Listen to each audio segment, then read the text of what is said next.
پھر بھی کوئی نام تو ہوگا، سب مسجدوں کا ہوتا ہے، میں نے کچھ کھسیانہ ہو کے بولا۔ بس میاں جی نام بہت رکھے، جس فرقے کا مولوی آتا پچھلا نام تبدیل کر کے نیا رکھ دیتا ہے، آپ ہی کوئی اچھا سا رکھ دیں۔ وہ سر کھجاتا ہوا بولا۔ میں سوچ میں پڑ گیا، گناہوں کی اس بستی میں اس واحد مسجد کا کیا نام رکھا جائے، کیا نام رکھا جائے اس مسجد کا؟ ہاں، موتی مسجد ٹھیک رہے گا، گناہوں کے کیچڑ میں چمکتا پاک صاف موتی۔ دل ہی دل میں نے مسجد کے نام کا فیصلہ کیا اور اپنی پسند کو داد دیتا اندر کی جانب بڑھ گیا، جہاں بیوی کھانا لگائے میری منتظر تھی۔ اب بات ہو جائے قرآن پڑھنے والے بچوں کی۔ تعداد میں 11 تھے اور سب کے سب لڑکے، ملی جلی عمروں کے 5 سے 11-12 سال کی عمر کے۔ تھوڑے شرارتی ضرور تھے مگر اچھے بچے تھے، نہا دھو کے اور صاف ستھرے کپڑے پہن کے آتے تھے، 2 گھنٹے سپارہ پڑھتے تھے اور پھر باہر گلی میں کھیلنے نکل جاتے۔ کون تھے، کس کی اولاد تھے، نہ میں نے کبھی پوچھا نہ کسی نے بتایا۔ لیکن پھر ایک دن غضب ہو گیا۔ قرآن پڑھنے والے بچوں میں ایک بچہ نبیل نام کا تھا۔ یوں تو اس میں کوئی خاص بات نہ تھی، لیکن بس تھوڑا زیادہ شرارتی تھا۔ تلاوت میں دل نہیں لگتا تھا، بس آگے پیچھے ہلتا رہتا اور کھیلنے کے انتظار میں لگا رہتا۔ میں بھی درگزر سے کام لیتا کہ چلو بچہ ہے، لیکن ایک دن ضبط کا دامن میرے ہاتھ سے چھوٹ گیا۔ اس دن صبح ہی سے میرے سر میں ایک عجیب درد تھا۔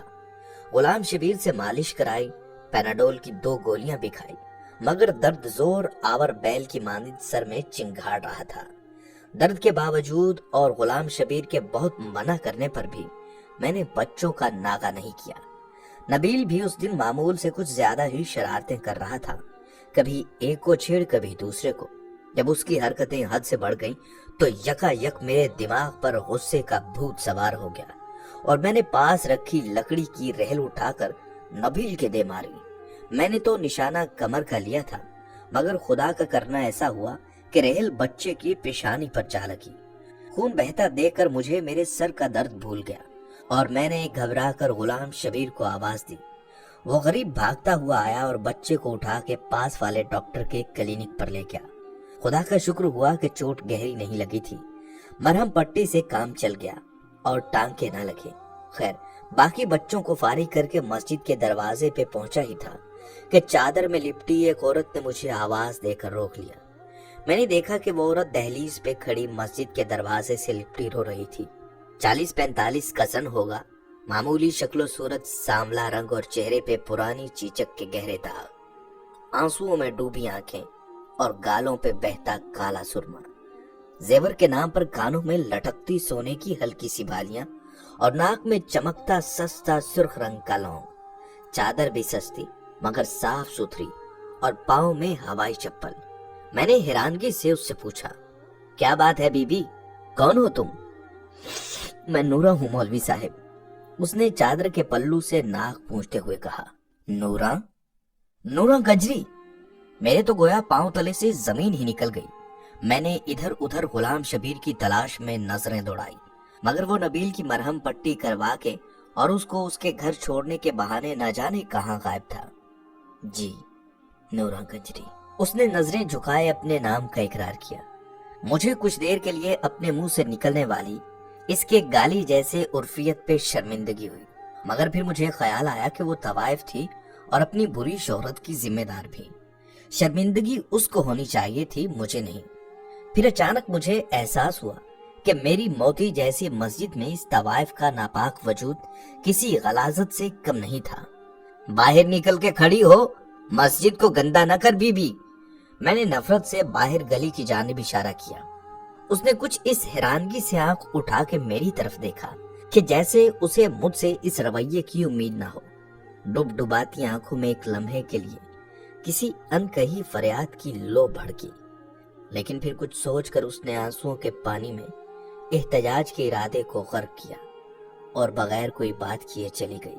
میں نے بنا روکا کہ پتہ نہیں کس ارادے سے آئی تھی۔ اتنی دیر میں غلام شبیر بھی پہنچ گیا۔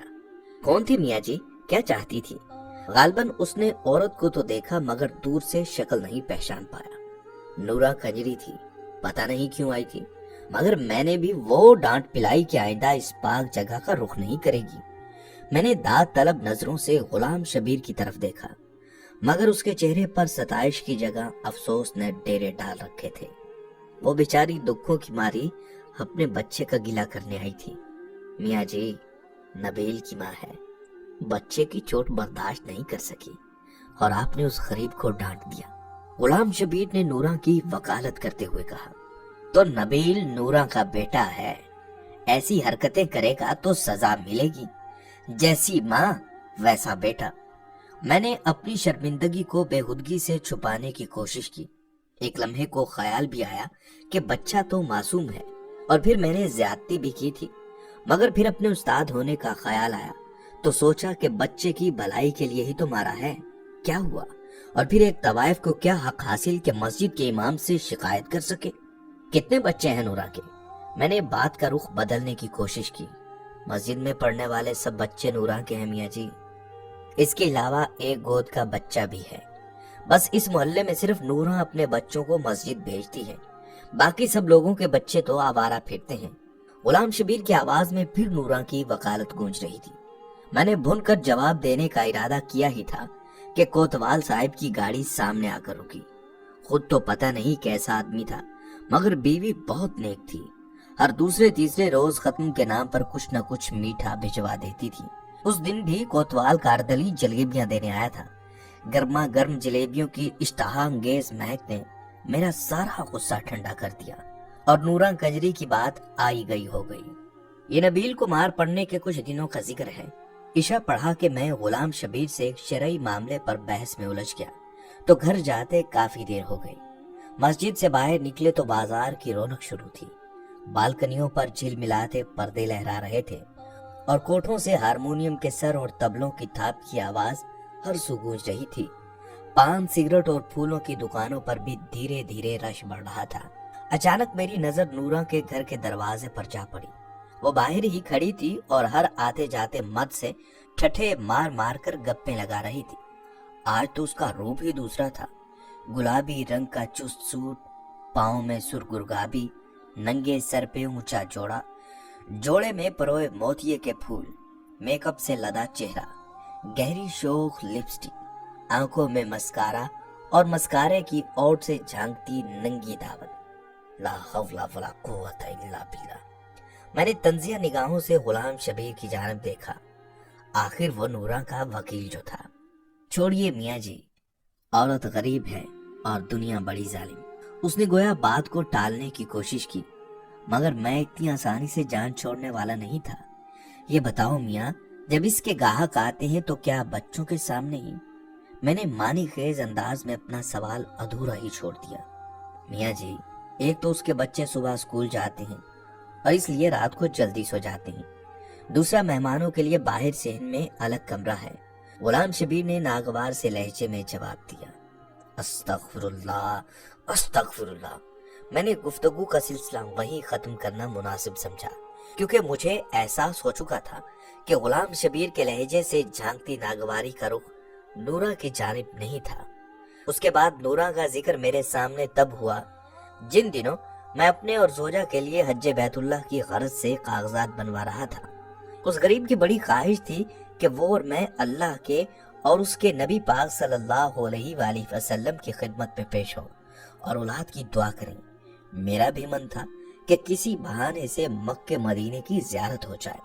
نام کے ساتھ حاجی لگا تو شاید محکمے والے کسی اچھی جگہ تبدیل کر دیں۔ زوجہ کا ایک بھانجا انہی دنوں وزارت مذہبی امور میں کلرک تھا۔ اس کی وساطت سے درخواست کی قبولی کی کامل امید تھی۔ کاغذات فائل میں اکٹھے ہی کیے تھے کہ غلام شبیر ہاتھ میں کچھ کاغذات اٹھائے پہنچ گیا۔ میاں جی، ایک کام تھا، آپ اجازت دیں تو عرض کروں؟ اس نے ہچکچاتے ہوئے کہا۔ ہاں ہاں میاں، کیوں نہیں، کیا بات ہے؟ میں نے داڑھی کے بالوں میں انگلیوں سے کنگھی کرتے ہوئے اس کو بیٹھنے کا اشارہ کیا۔ میاں جی، آپ کی تو وزارت میں واقفیت ہے، ایک اور حج کی درخواست بھی جمع کرا دیں۔ اس نے ہاتھ میں پکڑے کاغذات میری جانب بڑھائے۔ دیکھو میاں غلام شبیر، تم اچھی طرح جانتے ہو کہ میں گھر بار تمہارے ذمہ چھوڑ کر جا رہا ہوں، اور پھر تمہارے پاس حج کے لیے پیسے کہاں سے آئے؟ میں نے کچھ برہمی سے پوچھا۔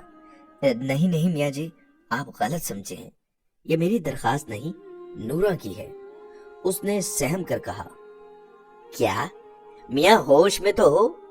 نورا کنجری اب مکے مدینے جائے گی، اور وہ بھی اپنے ناپاک پیشے کی رقم سے؟ توبہ توبہ توبہ، میرے تو جیسے تن بدن میں آگ لگ گئی یہ واحیات بات سن کر۔ میاں جی، طوائف ہے پر مسلمان بھی تو ہے، اور وہ تو اللہ کا گھر ہے، وہ جس کو بلانا چاہے بلا لے، اس کے لیے سب ایک برابر ہیں۔ اپنی طرف سے غلام شبیر نے بڑی گہری بات کی۔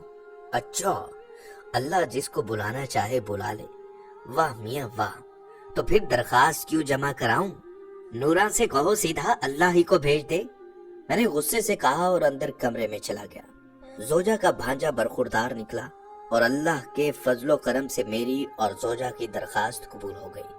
ٹکٹ کے پیسے کم پڑے تو اسی بھلی لوگ کے جہیز کے زیور کام آ گئے۔ اللہ کا نام لے کر ہم روانہ ہو گئے۔ احرام باندھا تو گویا عمر بھر کے گناہ اتار کر ایک طرف رکھ دیے۔ اللہ کا گھر دیکھا اور نظر بھر کے دیکھا۔ فرائض پورے کرتے کرتے رمی کا دن آ گیا۔ بہت رش تھا، ہزاروں لاکھوں لوگ، ایک ٹھاٹھے مارتا سفید رنگ کا سمندر، گرمی بھی بہت تھی۔ میرا تو دم گھٹنا شروع ہو گیا۔ زوجہ بیچاری کی حالت بھی غیر ہوتی جا رہی تھی۔ اوپر سے غضب کچھ یہ ہوا کہ میرے ہاتھ سے اس غریب کا ہاتھ چھوٹ گیا۔ ہاتھ کیا چھوٹا، لوگوں کا ایک ریلا مجھے رگیدتا ہوا پتہ نہیں کہاں سے کہاں لے گیا۔ عجب حالات تھے، کسی کو دوسرے کا خیال نہیں تھا، ہر کوئی بس اپنی جان بچانے کے چکر میں تھا۔ میں نے بھی لاکھ اپنے آپ کو سنبھالنے کی کوشش کی، مگر پیر رپٹ ہی گیا۔ میں نیچے کیا گرا، ایک عذاب نازل ہو گیا۔ ایک نے میرے پیٹ پر پیر رکھا تو دوسرے نے میرے سر کو پتھر سمجھ کر ٹھوکر ماری۔ موت میری آنکھوں کے سامنے ناچنے لگی۔ میں نے کلمہ پڑھا اور آنکھیں بند ہی کی تھی کہ کسی اللہ کے بندے نے میرا دایاں ہاتھ پکڑ کر کھینچا اور مجھے سہارا دے کر کھڑا کر دیا۔ میں نے سانس درست کی اور اپنے محسن کا شکریہ ادا کرنے کے لیے اس کی طرف نگاہ کی، مانو ایک لمحے کے لیے تو بجلی ہی گر پڑی۔ کیا دیکھتا ہوں کہ میرا ہاتھ مضبوطی سے تھامے نورا کجری کھڑی مسکرا رہی تھی۔ یہ ناپاک عورت یہاں کیسے آ گئی؟ اس کی حج کی درخواست کس نے دی اور کب منظور کی؟ میں نے ہاتھ چھڑانے کی بہت کوشش کی، مگر کہاں صاحب، ایک آہنی گرفت تھی، میں نہیں چھڑا سکا۔ وہ مجھے اپنے پیچھے کھینچتی ہوئی ایک طرف لے گئی۔ اس طرف کچھ عورتیں اکٹھی تھیں۔ اچانک میری نظر زوجہ پر پڑی، جس کی آنکھوں میں آنسو تھے اور وہ بےتاب نگاہوں سے مجمع ٹٹول رہی تھی۔ ہماری نظریں ملی تو سب غم بھول گئی۔ میں دوڑ کر اس تک پہنچا اور آنسو پوچھے، کہاں چلے گئے تھے آپ کو کچھ ہو جاتا تو؟ پریشانی سے الفاظ اس کے گلے میں اٹک رہے تھے۔ بس کیا بتاؤں، آج مرتے مرتے بچا ہوں، جانے کون سی نیکی کام آ گئی۔ میں تو پاؤں تلے روندا جا چکا ہوتا اگر نورا نہیں بچاتی۔ میں نے اس کو تسلی دیتے ہوئے کہا، نورا، ہماری پڑوسن نورا، وہ یہاں کیسے آ گئی؟ آپ نے کسی اور کو دیکھا ہوگا۔ اس نے حیرانگی سے کہا، ارے نہیں، نورا ہی تھی۔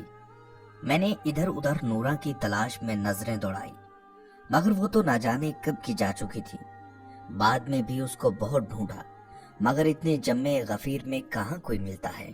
خدا خدا کر کے حج پورا ہوا اور ہم دونوں میاں بیوی وطن روانہ ہوئے۔ لاہور ایئرپورٹ پر غلام شبیر پھولوں کے ہاروں سمیت استقبال کو آیا ہوا تھا۔ بہت مبارک باجی، بہت مبارک میاں جی، بلکہ اب تو میں آپ کو حاجی صاحب کہوں گا۔ اس نے مسکراتے ہوئے ہم دونوں کو مبارکباد دی۔ میری گردن حاجی صاحب کا لقب سن کر اکڑا گئی۔ میں نے خوشی سے سرشار ہوتے ہوئے اس کے کندھے پہ تھپکی دی اور سامان اٹھانے کا اشارہ کیا۔ ٹیکسی میں بیٹھے میں نے مسجد اور گھر کی خیریت دریافت کی تو نورا کا خیال آیا۔ میاں غلام شبیر، نورا کی سناؤ۔ میرا اشارہ اس کی حج کی درخواست کے بارے میں تھا۔ اس بیچاری کی کیا سناؤں میاں جی، لیکن آپ کو کیسے پتا چلا؟ اس نے حیرانگی سے میری جانب دیکھا۔ بس ملاقات ہوئی تھی مکے شریف میں۔ میں نے اس کے لہجے میں چھپی اداسی کو اپنی غلط فہمی سمجھا۔ مکے شریف میں ملاقات ہوئی تھی؟ مذاق نہ کرے میاں جی، نورا تو آپ کے جانے کے اگلے دن ہی قتل ہو گئی تھی۔ اس نے گویا میرے سر پر بم پھوڑا۔